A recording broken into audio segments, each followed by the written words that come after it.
कैसे हैं दोस्तों। उम्मीद है आप सभी अच्छे होंगे, स्वस्थ होंगे और पढ़ाई लिखाई कर रहे होंगे। फिर से एक बार हम लोग ये सीरीज शुरू किए हैं द नेत्रा ऑनलाइन चैनल पे। तो धीरे धीरे करके जब तक लॉकडाउन रहता है तब तक आप लोगों तक इसी माध्यम से हमारी पहुंच बनी रहेगी और उम्मीद करता हूं आप लोग अच्छे होंगे, स्वस्थ होंगे। कोरोना की सेकेंड वेव जो आई है इससे थोड़ा बच के रहिए, बहुत सारे म्यूटेंट्स इसके आ गए हैं। तो चलिए कुल मिला जुला कर हम अपनी पढ़ाई स्टार्ट करते हैं। आज बेसिकली आने का मुद्दा ये है, आज हम पॉलिटी के कुछ एक विशेष टॉपिक को डिस्कस करेंगे जो थोड़ी न्यूज में है। ठीक है, पीछे लिखा भी है। भारत में कोलिजियम प्रणाली, कोलिजियम सिस्टम का स्टूडेंट्स की मांग थी कि सर इस टॉपिक पे थोड़ा डिटेल बात कर दी जाए। तो ये जो टॉपिक हम कोलिजियम सिस्टम जो हम डिस्कस कर रहे हैं, ये आपके यूपीएससी से लेकर जो जितने भी आप एग्जामिनेशन की तैयारी कर रहे हैं, वो कोई वनडे एग्जामिनेशन भी हो उसके लिए भी फायदेमंद रहेगा, ये समझना है। हमारा जो डिस्कशन का मुद्दा होगा, कोलिजियम सिस्टम वाला जो डिस्कशन का मुद्दा होगा, हम शुरू से डिस्कस करेंगे।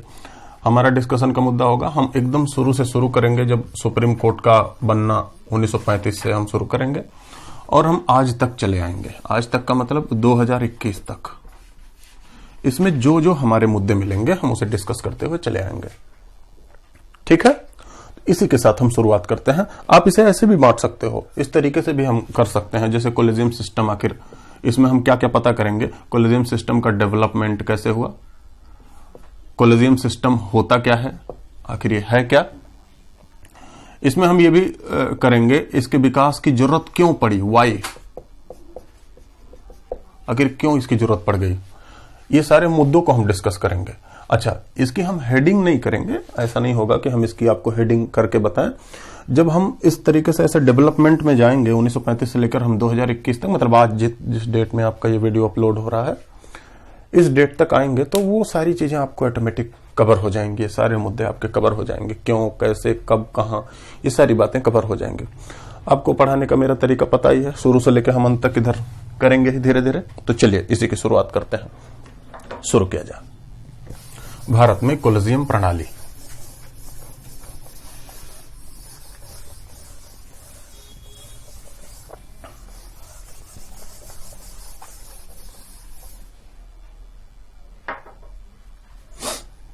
शुरू करते हैं। देखो, हम शुरू करेंगे 1935 से लेके, आपको मैंने पहले बताया 1935 से लेकर शुरू करेंगे हम 2020 कहो या 21 कहो, 2020 ही कहो तो भी ज्यादा सक्सेस है, ज्यादा अच्छा है। चलो देखो, सबसे पहली बात 1935 वाली बात। 1935 में तो अंग्रेजों ने एक कोर्ट बनाया था जिसका नाम फेडरल कोर्ट था, एक संघीय न्यायालय।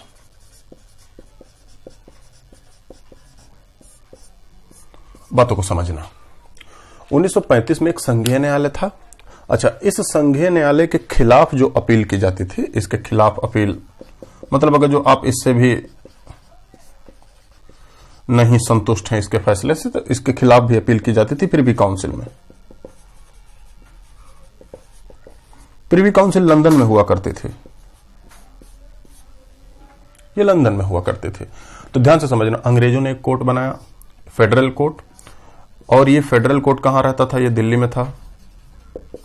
और दिल्ली में जो कोर्ट था, इसके खिलाफ जो अपील की जाती थी, ये लंदन, प्रिवी काउंसिल लंदन में की जाती थी। अच्छा, एक बात मैं पहले ही क्लियर कर देना चाहता हूं, हम टू द पॉइंट रहेंगे। आज का मुद्दा है भारत में कोलिजियम प्रणाली, उसका विकास, उसका उद्भव, क्यों, कैसे। तो आज का मुद्दा जो है हम उसी पर रहेंगे, हम इधर उधर डिस्ट्रैक्ट नहीं होंगे। तो ये पॉइंट रखना, कोई अगर जो बीच में मुद्दा आ जा रहा है जिसको एक्सप्लेन करने की जरूरत पड़ी तो हम उसे एक्सप्लेन करेंगे, लेकिन उतना डिटेल नहीं करेंगे। हमारा आज का काम यह है कि हम यहां से शुरू करें और धीरे धीरे करके हम 2020 तक आपको पूरी बातें बता दें, कैसे कैसे क्या क्या हुआ, टू द पॉइंट। ठीक है, तो हम मुद्दे से भटकेंगे नहीं, ये ध्यान रहे। अब ध्यान से समझो, यही जो कोर्ट है, यही जो फेडरल कोर्ट है, जब देश आजाद हुआ, ये मैं 1950 लिख रहा हूं। 1950 का मतलब 28 जनवरी 1950, 26 जनवरी को हमारा संविधान लागू हुआ, 28 जनवरी की बात कर रहा हूं। देश आजाद हुआ तो 28 जनवरी 1950 यही फेडरल कोर्ट हमारा यही फेडरल कोर्ट क्या बन गया, एपेक्स कोर्ट बन गया, जिसे सुप्रीम कोर्ट भी कहा जाता है। मतलब सीधा सीधा अनुच्छेद 124 में लिखा है, संघ का एक न्यायालय होगा जो अपीली मामले में अंतिम होगा। संघ का न्यायालय मतलब केंद्र स्तर पर एक न्यायालय होगा जो अपीली मामले में अंतिम होगा। अपीली मामले का मतलब, अंतिम का मतलब यह होता है कि हम उसके बाद अब कहीं अपील नहीं कर सकते। मतलब ये वाला जो प्रीवी काउंसिल वाली जो अपील इसके खिलाफ कहीं की जाती थी, ये खत्म हो गई। मतलब अब यही एपेक्स कोर्ट हो गया भारत का, क्योंकि देश आजाद हो चुका था, अंग्रेज चले गए थे। यहां तक बात समझना है। फिर से देखो, ये जो कोर्ट था, इस कोर्ट में 7+1 जज थे। 7+1 का मतलब 7 जज थे और एक चीफ जस्टिस ऑफ इंडिया। ये जो चीफ जस्टिस ऑफ इंडिया थे वो कानिया साहब थे, H.J. कानिया नाम था, ऐसे आप समझो, कानिया। तो भारत के पहले चीफ जस्टिस कानिया साहब थे। ठीक है, अब ध्यान से समझना, 1950 तक हम पहुंच चुके हैं। फिर से देखो, जब 1950 में सुप्रीम कोर्ट या फेडरल कोर्ट हमारा बना, अशोक भवन, दिल्ली के अशोक भवन में, संसद भवन के बगल में, उसी बिल्डिंग में शुरू हुआ। बाद में सुप्रीम कोर्ट की अपनी बिल्डिंग बनाई गई। अब तो बहुत बड़ा प्रोजेक्ट बनाया जा रहा है। प्रगति मैदान मेट्रो स्टेशन पे जाओगे तो इधर वाली लाइन पे देखोगे, जो राजीव चौक जाती है उस पे देखोगे तो बहुत बड़ा प्रोजेक्ट अब तो सुप्रीम कोर्ट का बन रहा है। तो अब तो खुद की बिल्डिंग है सुप्रीम कोर्ट की, लेकिन पहले अशोक भवन में ही शुरू हुआ था, सेंट्रल हॉल में, जो संसद भवन वाला है। तो इसे ऐसे समझना है कि 28 जनवरी 1950 को 7+1 जजों ने सुप्रीम कोर्ट की शपथ ली और उसके बाद कार्यकाल शुरू हुआ। इसी दौरान हमारा संविधान बनकर भी पूरा हुआ। जब हमारा संविधान, ध्यान से समझना है बातों को, जब भी जहां भी कंफ्यूजन होगा वीडियो रिमाइंड करना, एक बार पोस्ट करना, उसके बाद आराम होना, चाय पी लेना, फिर देखना शुरू करना, लेकिन पूरा डिटेल सुनना। फिर से सुनो, जब हमारा ये कोर्ट बना तो इसी कोर्ट बनने के साथ हमारा संविधान का निर्माण भी पूरा हो गया। संविधान का निर्माण जब पूरा हुआ तो जब तक अगला लोकसभा चुनाव हुआ नहीं, तब तक वही संविधान सभा संसद का भी काम की। ध्यान से समझना, उसी संविधान सभा ने, समझिएगा ध्यान से, उसी संविधान सभा ने, अब यहां संविधान सभा की बात मैं लिखूंगा, उसी संविधान सभा ने कुछ ऐसे नियम बनाए जो मूल अधिकार का उल्लंघन करते थे। मतलब कुछ ऐसे नियम बनाए गए जो मूल अधिकार को कम तवज्जो देते थे उस नियम से। और वो नियम क्या थे? वो नियम थे लैंड रिफॉर्म के नियम। मतलब 1951 से ही ऐसे नियम बनने शुरू हुए। वो कैसे नियम थे? भूमि सुधार के नियम, लैंड रिफॉर्म के नियम थे। भूमि सुधार किया जा रहा था। जिनके पास बड़ी बड़ी जोत थी, जोत का मतलब जुताई योग्य भूमि, जिनके पास बहुत ज्यादा जमीनें थी, पंडित नेहरू की सरकार ने क्या किया, ऐसे ऐसे नियम बनाए कि उनकी जोतों को छीनकर गरीबों में बांटा जाए। मतलब, और संपत्ति का अधिकार मूल अधिकार में था ही। मैं उम्मीद कर रहा हूं ये सारी बातें आप पकड़ रहे होंगे, ये सारी बातें आप जान रहे होंगे। तो लैंड रिफॉर्म वाला ऐसा नियम बना जो कहीं ना कहीं मूल अधिकार का उल्लंघन करता था, मूल अधिकार का उल्लंघन करता था। लेकिन चूंकि संविधान सभा बना रही थी, मूल अधिकार में सारी बातें लिखी थी, और इस नियम को एक नया शेड्यूल बना दिया गया, शेड्यूल 9, और शेड्यूल 9 में इसे डाल दिया गया और बोला गया शेड्यूल 9 पर कोई भी कोर्ट जुडिशियल रिव्यू नहीं करेगा। ऐसा लिख दिया गया संविधान में। जुडिशियल रिव्यू का मतलब ये कि कोई भी कोर्ट इस पर नजर नहीं डालेगा, कोई भी कोर्ट में इसको लेकर जो चैलेंज हो रहा है तो कोर्ट इस पर कोई दखल अंदाजी नहीं करेगा, क्योंकि ये डेवलपमेंट के काम हो रहे हैं, ये कहीं ना कहीं समाजवाद के काम हो रहे हैं। तो फंडामेंटल राइट का उल्लंघन वाले नियम बनने शुरू हुए। सीधी बात, जो फैक्ट है वो। अच्छा, इसी बीच एक घटना हुई। अब ध्यान से समझना वो घटना। 1951 में कानिया साहब रिटायर हुए।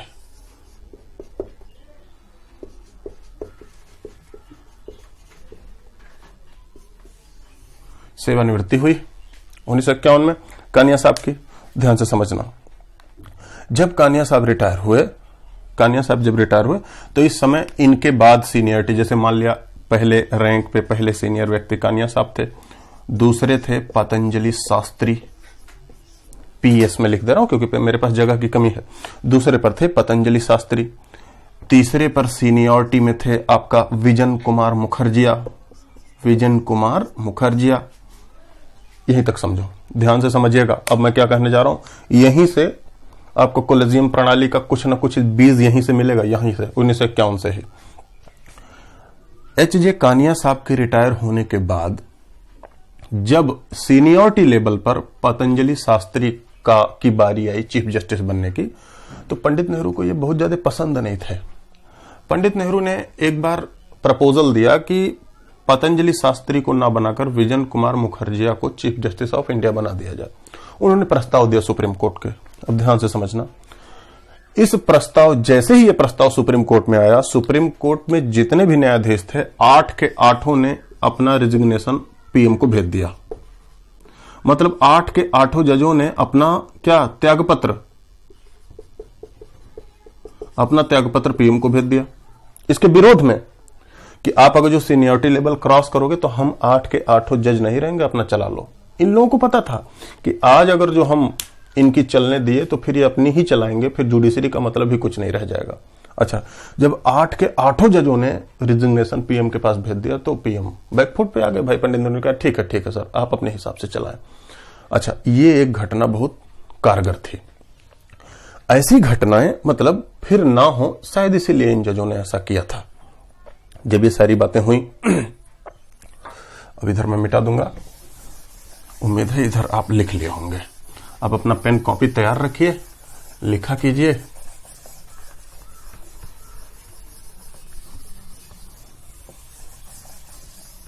तो कुछ ना कुछ, कहीं ना कहीं जुडिशरी का फ्रीडम यहां सिक्योर हुआ।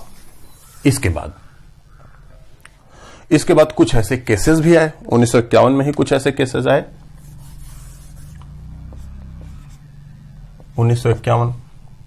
1951 में ये परंपरा फिर धूमधाम से चली।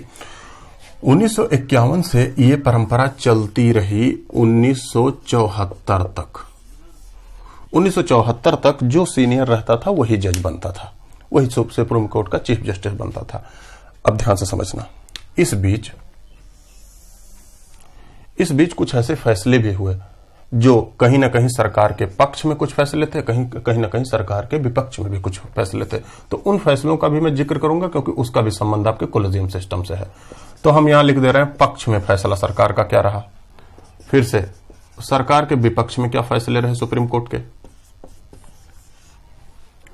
आपको यह भी समझना है, जब तक पंडित नेहरू जीवित थे तब तक सुप्रीम कोर्ट लगभग वही फैसले, उन्हीं फैसलों को दिया जो सरकार चाहती थी। किसी भी फैसले का आप ऐसे समझो ना कि जब राष्ट्रपति या सुप्रीम कोर्ट ताकतवर ऑटोमेटिक तब हो जाता है जब सरकार कमजोर होती है। तो जब सरकार थोड़ी सी कमजोर हुई तो सुप्रीम कोर्ट ताकतवर हो जाता है। ये थ्योरेटिकल है, रियल है, थ्योरेटिकल नहीं है। तो आपको ऐसे समझना है, जब थोड़ा सा सरकार मजबूत होती है तो सुप्रीम कोर्ट और राष्ट्रपति की आप ताकत धीरे धीरे कम देखते हैं क्योंकि मेजॉरिटी उनके पास होती है। ध्यान से समझना, कुछ फैसले ऐसे सुप्रीम कोर्ट के आए जो सरकार को खुश करने वाले थे, मतलब सरकार की तरफ से पॉजिटिव फैसला था, पक्ष में फैसला था। ठीक है, कुछ फैसले ऐसे आए जो विपक्ष में होने लगे। अब ध्यान से उन फैसलों की डेट देखना। जैसे 1951 में एक फैसला आया, उसका नाम था शंकरी प्रसाद।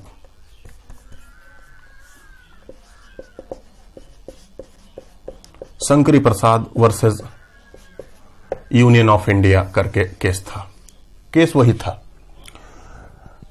भारत सरकार ने नियम बनाया था क्या कि फंडामेंटल राइट का उल्लंघन भले हो जाए लेकिन लैंड रिफॉर्म वाले जो लॉज हैं उनके उल्लंघन ना हो। मतलब ऐसे नियम सरकार ने बनाए थे जिससे भूमि का सुधार होता, और भूमि का सुधार अगर जो होता तो जाहिर सी बात है संपत्ति के अधिकार का उल्लंघन होता। तो सुप्रीम कोर्ट ने अब ध्यान से समझ, मैं फैसले का पूरा डिटेल नहीं आपको बताऊंगा, बस जल्दी से कॉन्टेक्स्ट बता दूंगा इसमें। शंकरी प्रसाद वाले वर्सेस यूनियन ऑफ इंडिया में सुप्रीम कोर्ट ने कहा कि भाई ठीक है, सरकार कह रही है कि भूमि सुधार करने के लिए अगर जो कुछ छोटे तबके के लोगों का, कुछ चंद लोगों का मूल अधिकार का हनन हो रहा है तो ठीक है, क्योंकि इससे लोक कल्याण हो रहा है। मतलब शंकरी प्रसाद वाले फैसले में सुप्रीम कोर्ट ने वही कहा जो गवर्नमेंट कहना चाह रही थी। मतलब गवर्नमेंट की बात ऊपर हुई, किसकी, फंडामेंटल राइट की बात थोड़ी कम हुई, गवर्नमेंट की बात मान ली गई। एक फैसला हुआ। फिर से देखो, 1965 में एक फैसला आया, 14वां संविधान संशोधन हुआ था उसके खिलाफ। उस फैसले का नाम था सज्जन सिंह। इंटरनेट पे डालोगे तो मिल जाएगा, सज्जन सिंह मैटर, सज्जन सिंह मामला। सज्जन सिंह मामले में भी यही बात सुप्रीम कोर्ट ने दोहराई। यही बात मतलब शंकरी प्रसाद में फैसले में जो कहा गया था कि भाई सरकार वो सारे काम कर सकती है जो लोक कल्याण के लिए उचित हो, जो भले ही वो मूल अधिकार का उल्लंघन करे। ध्यान से समझना है। इसके बाद आपको पता है तब तक तो पंडित नेहरू की मौत हो चुकी थी। इसके बाद जैसे ही लाल बहादुर शास्त्री की सरकार बनी, थोड़ी सरकार इधर उधर हुई, तब तक फैसले ऐसे आने शुरू हो गए। सुप्रीम कोर्ट अपने आप को थोड़ा मानने लगा कि भाई कुछ फ्रीडम हमारे पास है, कुछ ऐसे फैसले नहीं, कुछ ऐसे लॉज नहीं बनने चाहिए जो मूल अधिकार का उल्लंघन करे। विपक्ष में फैसला आना शुरू हुआ कुछ, जैसे 1967 में एक फैसला आया, नाम था गोलकनाथ। गोलकनाथ फैसले में मैटर वही था, मैटर आप वही समझो। ये फैसला क्या हो रहा है, केस कौन कर रहा है, जिसकी संपत्ति छीनी जा रही है वो सरकार के खिलाफ केस कर रहा है। तीनों में मैटर या लगभग मैटर वही मैं आपको बताऊंगा। संपत्ति छीनी जा रही है, सरकार के खिलाफ केस कर रहा है। और सुप्रीम कोर्ट अभी तक क्या कर रही थी, 1965 तक सुप्रीम कोर्ट कह रही थी कि भाई सरकार संपत्ति छीन सकती है, लोक कल्याण के लिए संपत्ति छीन सकती है, मतलब मूल अधिकार का उल्लंघन कर सकती है सरकार। लेकिन 1967 में उस फैसले में सुप्रीम कोर्ट ने इन दोनों फैसलों का उल्टा दिया। सुप्रीम कोर्ट ने क्या कहा, सुप्रीम कोर्ट ने कहा सरकार ऐसे कोई नियम नहीं बना सकती जो मूल अधिकार का उल्लंघन करे। मतलब ये पलट गया। मतलब सरकार के द्वारा बनाए गए लॉज जो लैंड रिफॉर्म के हैं, अगर वो मूल अधिकार का उल्लंघन करेंगे तो ज्यादा तवज्जो दी जाएगी किसको, माफ करना इधर, ज्यादा तवज्जो किसको दी जाएगी, फंडामेंटल राइट को। सीधी बात, गोलकनाथ, पहली बार गोलकनाथ वाले केस में सुप्रीम कोर्ट ने वो बात कही जो सरकार के खिलाफ थी। अब ध्यान से समझना, यहां से डायरेक्ट जुडिशरी और एक्सिक्यूटिव और लेजिस्लेचर में, सीधी बात सरकार और न्यायपालिका में यहां से भिड़ंत होनी हमारी शुरू होती है। तो भारत की न्यायपालिका में लेजिस्लेचर, एक्सिक्यूटिव और जुडिशरी का जो आप कह सकते हैं टकराहट दिखी, वो 1967 में पहली बार दिखा गोलकनाथ फैसले में। अब गोलकनाथ फैसले के बारे में हम जिक्र नहीं करने जाएंगे, गोलकनाथ फैसला बहुत बड़ा फैसला था, है ना, उसकी बात हम नहीं करने जाएंगे, क्योंकि ये फैसला लगभग आपके 11 जजों की बेंच का फैसला था, तो उस पे हम नहीं जिक्र करने जाएंगे। 11 जजों की बेंच का फैसला था, 11 जज में से 6-5 से फैसला आया था, है ना। ये 6 लोग वो बोले थे और ये 5 लोग सरकार के पक्ष में बोले थे। ठीक है, इसके बाद कुछ और घटनाएं हुई, मैं इसे इरेज करूंगा। ठीक है, मैं इसे इरेज करूंगा थोड़ा सा। इसके बाद ध्यान से देखो, फिर एक बार केरल में एक घटना हुई। केरल में क्या घटना हुई, एक बाबा थे हिंदू धर्म के मठाधीश, उनकी संपत्ति केरल सरकार ने छीनी। संपत्ति क्या छीनी, उनके सारे मंदिर के ट्रस्ट, आपको जितनी मंदिर की संपत्ति थी उन्हें मंदिर की संपत्ति उनसे छीनकर सरकार के द्वारा गवर्न किया गया, मात्र उन्हें एक ट्रस्टी बना दिया गया। उनका नाम था केशवानंद भारती। ठीक है, केशवानंद भारती वर्सेस केरल राज्य। इस फैसले को, ये 24 तारीख का दिन था, 24 अप्रैल शायद दिन था, हाँ 24 अप्रैल 1973 का दिन था। इस पर फैसला आया, 13 जजों की बेंच का था, 13 जजों की बेंच का फैसला था।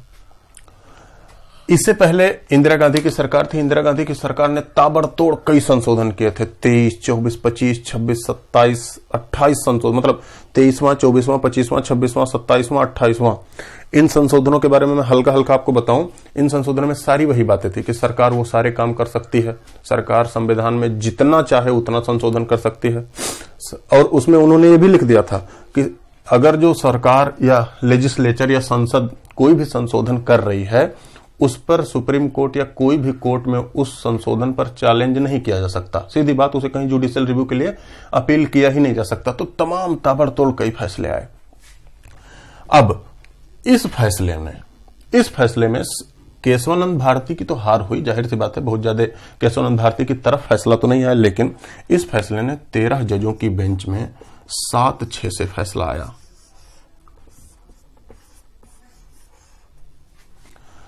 7 वे जज थे जो सरकार के कहीं ना कहीं विपक्ष में बोले, सरकार के विपक्ष में बोलने वाले लोग थे।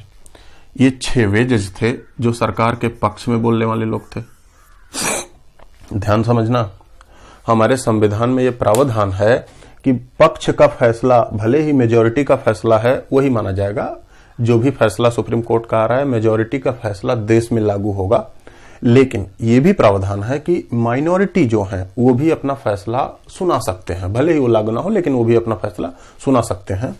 तो 7 जजों में जैसे मैं कुछ नाम दूं, जैसे J.M. शैलेट एक जज थे, इसके बाद आप थे ग्रोवर साहब एक जज थे, फिर जस्टिस हेगड़े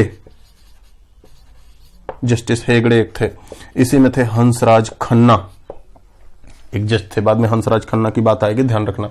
इसी में आपका इसी दिन 24 अप्रैल को रिटायर होने वाले आपके चीफ जस्टिस ऑफ इंडिया थे S.M. सीकरी। 25 अप्रैल को रिटायर होने वाले थे, 24 अप्रैल को उन्होंने लगातार फैसला दिया। इन 6 जजों में जो सरकार के पक्ष में बोले थे A.N. रे थे। इन 6 जजों में जैसे मिर्जा हमीदुल्लाह बेग, MHB में लिख दिया हूं, मिर्जा हमीदुल्लाह बेग थे। इन 6 जजों में एक और जज थे, इस समय सुप्रीम कोर्ट में एक जज हैं D.Y. चंद्रचूड़, उनके पिताजी थे। D.Y. चंद्रचूड़ इस समय सुप्रीम कोर्ट में जज हैं, इससे पहले इलाहाबाद हाई कोर्ट के चीफ जस्टिस थे। तो D.Y. चंद्रचूड़ के पिताजी इसी में थे Y.B. चंद्रचूड़। मतलब ऐसे मैं 13 का नाम इतनी जरूरत नहीं है, नाम थोड़ा लिख देने से आदमी को ये पता हो जाता है कि मैटर क्या है। आपको नाम जरूरी नहीं, ना तो आपके एग्जाम में नाम आने वाला है, कभी किसी एग्जाम नहीं आने वाला है। बस बताने का पर्पज ये है थोड़ा आपको क्लियरिटी मिल जाए। अब ध्यान से समझना, यहां से आपको कोलिजियम वाला आग ज्यादा लगेगी। 13 जजों ने, इन 13 जजों में से 7 जजों ने बोला कि सरकार कोई भी संशोधन कर सकती है, मतलब संसद कोई भी संशोधन कर सकती है, कोई बात नहीं, लेकिन संसद संविधान का पुनर्लेखन नहीं कर सकती।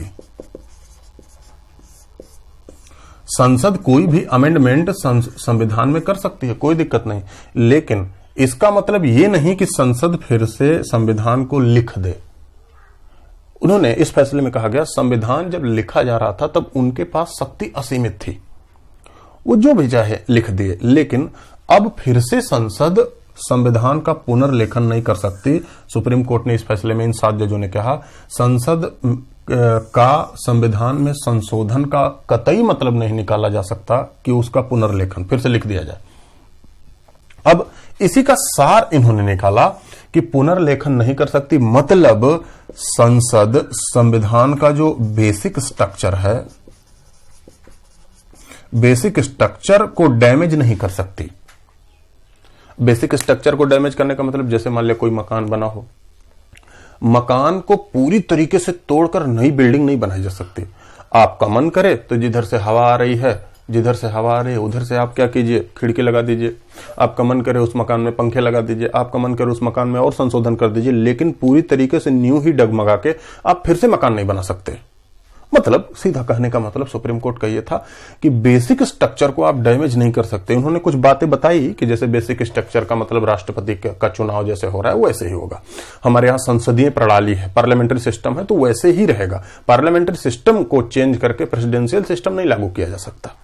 तो मतलब संविधान के इन सब चीजों को नहीं किया जा सकता। अब ध्यान से समझना,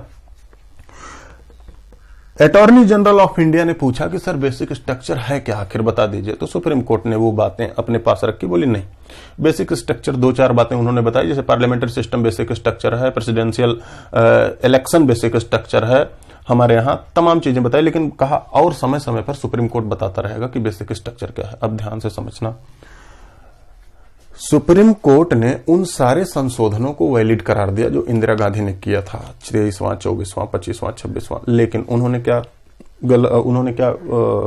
सुप्रीम कोर्ट ने क्या उनके खिलाफ बोला? सुप्रीम कोर्ट ने बोला कि संसद संशोधन बेसिक स्ट्रक्चर का नहीं कर सकती। वो बेसिक स्ट्रक्चर बताया नहीं। लोग कंफ्यूज थे। केशवानंद भारती तो भाई हार गए, लेकिन सरकार जीती कि नहीं इस पर बहस छिड़ गई। अब दूसरे दिन 25 तारीख के दिन, 24 अप्रैल के बाद 25 अप्रैल को SM सीकरी के बाद JM सेलेट, उनके बाद जस्टिस ग्रोवर, उनके बाद जस्टिस हेगड़े सीनियरिटी लेवल में थे। मतलब ये 3 जज, ये JM select, mister Grover, justice Grover और हेगड़े, ये सीनियरिटी लेवल में थे। चूंकि इन्होंने फैसला ऐसा दिया था जिससे सरकार दुखी थी, इंदिरा गांधी सरकार ने इन तीनों की सीनियरिटी को क्रॉस करते हुए AN रे को चीफ जस्टिस ऑफ इंडिया बना दिया। चीफ जस्टिस ऑफ इंडिया 25 अप्रैल के दिन chief justice of India AN रे बन गए। अब ध्यान से समझना, 1951 में क्या हुआ था, मैंने आपको क्या बताया था। 1951 में जैसे ही पतंजलि शास्त्री का नाम हटाकर VK मुखर्जिया को पंडित नेहरू ने बात कही कि पतंजलि शास्त्री को चीफ जस्टिस ना बनाया जाए, उस समय 8 के 8 जजों ने तुरंत रिजिग्नेशन दे दिया। यही काम AN रे साहब नहीं किए। AN रे साहब को जैसे ही मौका मिला, उन्होंने क्या किया कि भाई ठीक है, हम चीफ जस्टिस बनेंगे। तो AN रे ने वो बातें स्वीकार की और वो चीफ जस्टिस धूमधाम से बने। अब इसके विरोध में, चूंकि हमारी सीनियरिटी को क्रॉस करके ये बने थे, इसके विरोध में इन तीनों जजों ने क्या दे दिया, रिजाइन दे दिया सरकार को। हंसराज खन्ना बचे। अब ध्यान से समझना, फिर बात आगे बढ़ी, इमरजेंसी का दौर आया। इमरजेंसी के दौर में मैं उम्मीद कर रहा हूं इसे आप लोग लिख रहे होंगे, इतना समय नहीं दिया जा सकता इसमें, वीडियो रिवर्स करके आप लिख लीजिएगा। फिर से 2020 तक अभी हम नहीं पहुंचे। फिर से अब इमरजेंसी का दौर आया। इमरजेंसी के दौर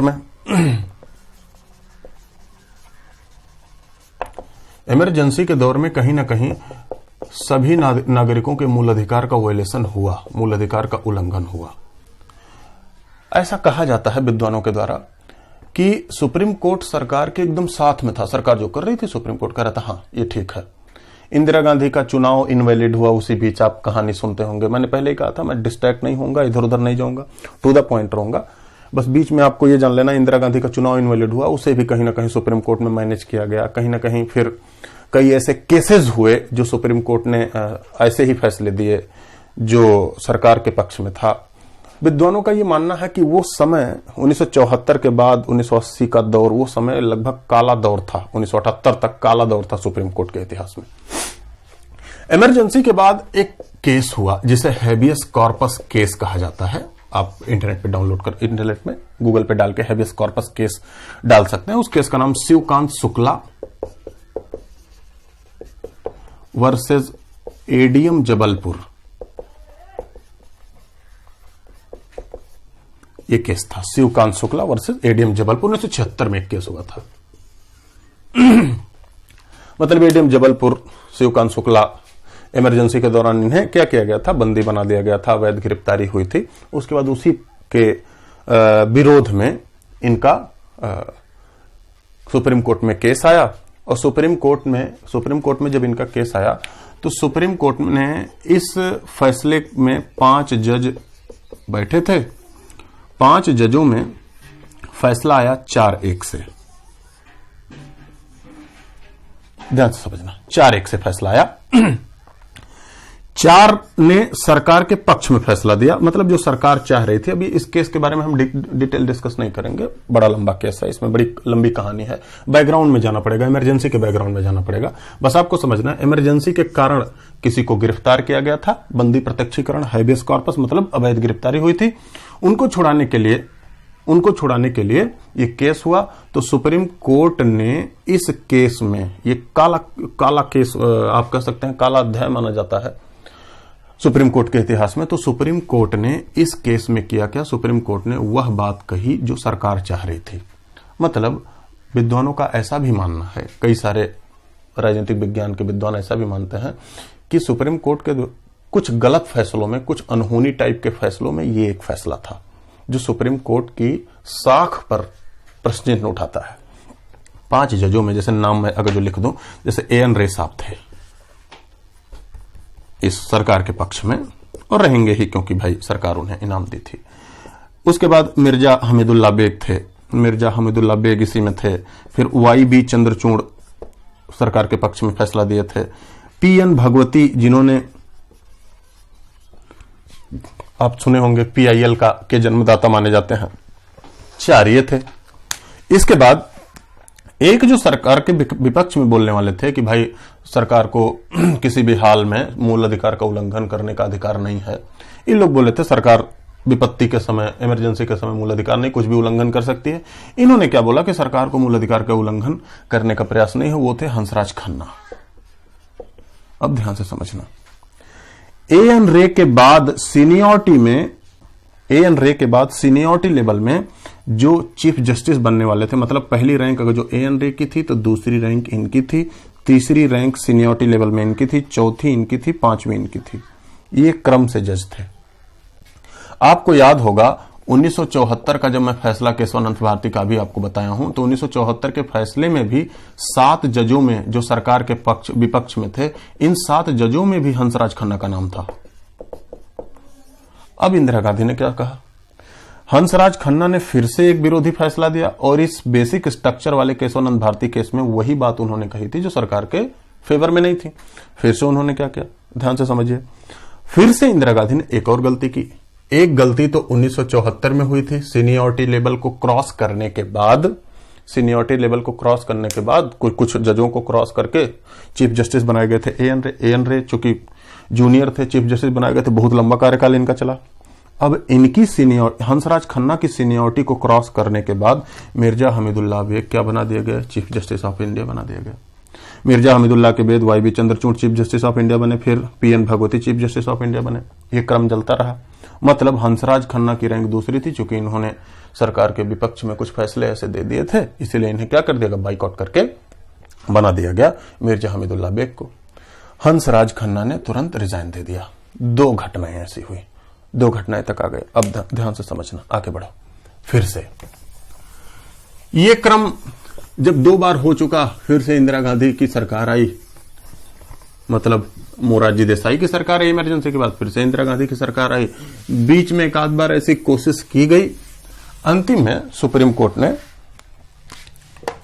1992, 1993, 1998 1, 2,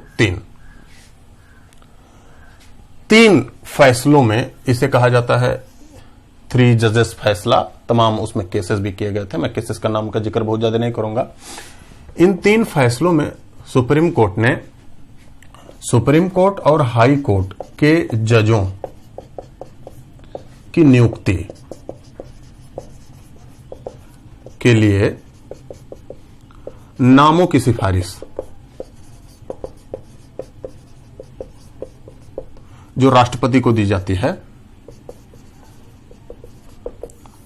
वो किसके द्वारा देने की बात कह दी गई, कोलेजियम के द्वारा।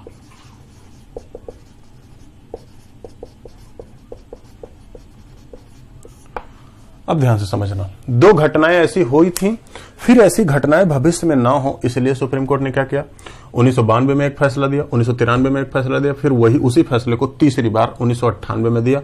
और इन तीनों फैसलों का सार क्या था, अब हाई कोर्ट या सुप्रीम कोर्ट में अगर जो जजों के नामों की सिफारिश राष्ट्रपति के पास जाएगी नियुक्त करने के लिए, पहले तो नामों की सिफारिश सरकार करती थी, अब अगर जो जजों के नामों की सिफारिश नियुक्ति के लिए सरकार के पास जाएगी, चाहे वो हाई कोर्ट हो या सुप्रीम कोर्ट हो, तो उसे कौन देगा, कोलेजियम देगा। अब ये कोलेजियम क्या है, कोलेजियम जानना है, ध्यान से समझे कोलेजियम क्या होता है।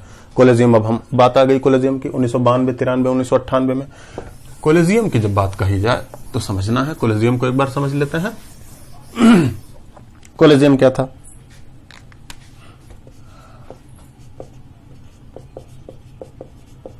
कोलेजियम बताया गया कि कोलेजियम में 5 जज होंगे। ये 5 जज, जिसे भी जज बनाना हो, जिसे भी सुप्रीम कोर्ट या हाई कोर्ट में जज बनाना हो, उसके नामों की सिफारिश करेंगे कहां, राष्ट्रपति के पास। ठीक है। अब ये 5 जजों में कैसे होंगे, ध्यान से समझना। इस 5 जजों में एक तो जरूरी है कि चीफ जस्टिस ऑफ इंडिया रहे, एक जज तो चीफ जस्टिस ऑफ इंडिया होगा ही। फिर से बाकी 4 जो जज होंगे वो सीनियर होंगे, मतलब 4 सीनियर मोस्ट जज होंगे, एक सुप्रीम कोर्ट का चीफ जस्टिस ऑफ इंडिया होगा। ठीक है, बाकी 4 सीनियर मोस्ट होंगे, एक सुप्रीम कोर्ट का चीफ जस्टिस ऑफ इंडिया होगा। आगे बढ़ना है। अब अगर जो ये इन पांचों में से एक चीफ जस्टिस ऑफ इंडिया, बाकी 3 जज सहमत होंगे किसी नाम पर, तो वो नाम नियुक्ति के लिए, अपॉइंटमेंट के लिए राष्ट्रपति के पास जाएगा। मतलब इन 5 लोगों में से 4 लोग सहमत हों, और 4 लोगों में चीफ जस्टिस ऑफ इंडिया तो सहमत होना ही चाहिए किसी नाम पे, तब वो नाम प्रेसिडेंट के पास जाएगा। प्रेसिडेंट फिर हाई कोर्ट या सुप्रीम कोर्ट में जजों की नियुक्ति करेंगे। फिर से ये जो मैटर है ये सुप्रीम कोर्ट के जजों की नियुक्ति की बात के लिए है। सुप्रीम कोर्ट के जजों के नामों की नियुक्ति के लिए राष्ट्रपति के पास सिफारिश देनी हो तो ये स्ट्रक्चर रहेगा। लेकिन मान लिया किसी हाई कोर्ट के जजों के नामों की नियुक्ति की सिफारिश देनी हो तो फिर से क्या, एक चीफ जस्टिस ऑफ इंडिया तो रहेगा ही, प्लस 4 जो जज होंगे, इन 4 जजों में 2 जज उस रिलेटेड हाई कोर्ट के होंगे। 2 जज कहां के होंगे? रिलेटेड हाई कोर्ट के होंगे, और 2 वही होंगे सुप्रीम कोर्ट के सीनियर जज। तो देखो कैसे, 2 सुप्रीम कोर्ट के सीनियर, इन 4 जजों में 2 सुप्रीम कोर्ट के वही सीनियर जज होंगे, इसमें से 2 निकल जाएंगे। बाकी 2 इस 4 में उस हाई कोर्ट के जज होंगे जिन हाई कोर्ट में जजों की नियुक्ति करानी है, और इन 2 जजों में एक chief justice of high court होगा। जिस हाई कोर्ट में जजों की नियुक्ति करनी हो, इन 2 जजों में एक वहां का चीफ जस्टिस होना चाहिए, और एक जो होगा वो सीनियर होगा जो चीफ जस्टिस बनने वाला है। अब जब ये, अगर जो इसे ना समझ में आओगे फिर से एक बार वीडियो रिमाइंड करना, देख लेना। एक बार मैं फिर से बता भी दे रहा हूं। 5 जजों में सुप्रीम कोर्ट के नामों की सिफारिश करनी हो जजों की तो एक चीफ जस्टिस, बाकी 4 सीनियर जज। हाई कोर्ट के नामों की सिफारिश करनी हो तो एक चीफ जस्टिस ऑफ इंडिया तो होगा ही, बाकी 4 जज होंगे। 4 जजों में 2 वो जज होंगे जो सुप्रीम कोर्ट के जज हैं, ये सीनियर। 2 वो जज होंगे जो उस हाई कोर्ट के जज हों जहां जजों के नामों की नियुक्ति की सिफारिश के लिए नाम राष्ट्रपति को देना है। ये जो 2 होंगे वो उसमें से एक chief justice of high court होगा और एक सीनियर होगा। वही क्राइटेरिया, नाम आगे प्रेसिडेंट के पास तब जाएंगे जब इसमें भी चीफ जस्टिस ऑफ इंडिया सहमत हों, एक व्यक्ति, और बाकी 3 इसमें 4 में 3 सहमत हों, वो नाम फिर राष्ट्रपति के पास चला जाएगा। ठीक है, वो नाम राष्ट्रपति के पास चला जाएगा। अब ध्यान से समझिए, ये प्रक्रिया चलती रही। देश में बहुत ज्यादा बड़ाई हुई इसकी कि अब सुप्रीम कोर्ट में रेडिकल रिफॉर्म आएगा, ये होगा वो होगा, खूब ज्यादा बड़ाई हुई। 2008 आया। 2008 में वीरप्पा मोइली आयोग बना। वीरप्पा मोइली कांग्रेस के एक नेता थे। उससे पहले 2000 में संविधान समीक्षा आयोग बना, NM वेंकटचलैया जिसके अध्यक्ष थे। इन्होंने जुडिशरी में कुछ कमियां उजागर की। इन्होंने कहा, कई ऐसी रिपोर्ट्स आने लगी कि जुडिशरी में आज तक जो जज हुए हैं वो मात्र 83 से 84 घर के ही हुए हैं, उसके बाहर कोई जज बना ही नहीं है। ये भी एक कमी उजागर हुई जुडिशरी की। इसके बाद सरकार ने एक ड्राफ्ट तैयार किया कि जजों के नाम की नियुक्ति की सिफारिश अब सरकार करेगी। भारत ही एक ऐसा देश है बेटा जहां जजों की नियुक्ति खुद जज ही कर लेते हैं। भारत ही एक ऐसा देश है, और दुनिया के किसी भी देश में जजों के नामों की नियुक्ति की सिफारिश सरकारें करती हैं। बाद में जैसे अमेरिका में जो सिस्टम है, अमेरिका में सिस्टम है कि जजों के नामों की नियुक्ति की सिफारिश जो करती है वो सरकार करती है, लेकिन सीनेट उसका रेटिफिकेशन करती है। मतलब सीनेट उसको, उस सरकार के प्रस्ताव को, सरकार की नियुक्ति को समर्थन करती है, तब नियुक्ति मानी जाती है। ऐसा अमेरिका में सिस्टम है। भारत में भी यही था। भारत में अनुच्छेद 124, 217 में साफ साफ यही लिखा है कि हाई कोर्ट या सुप्रीम कोर्ट के जजों की नियुक्ति सरकार के सिफारिश पे राष्ट्रपति करेंगे, इसी तरीके से लिखा है। लेकिन बाद में ये कोलेजियम सिस्टम शुरू हुआ। सरकार ने एक ड्राफ्ट बनाना शुरू किया। चूंकि मनमोहन सिंह सरकार दूसरी UPA 2 सरकार थी, उन्होंने इस ड्राफ्ट को इंप्लीमेंट नहीं किया। जैसे ही नई वाली सरकार आई, 2014 में 99वां संविधान संशोधन हुआ, 99 कॉन्स्टिट्यूशन अमेंडमेंट 2014 हुआ। इसके तहत एक नेशनल लेवल पे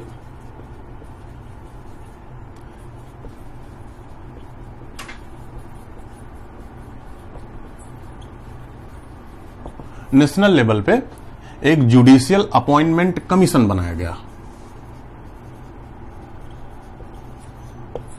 तो राष्ट्रीय न्यायिक नियुक्ति आयोग, ये बहुत बड़ा संविधान संशोधन था। इसे लोकसभा राज्यसभा से 2/3 बहुमत से पारित किया गया। 17 राज्यों ने इसे पास किया 2014 में।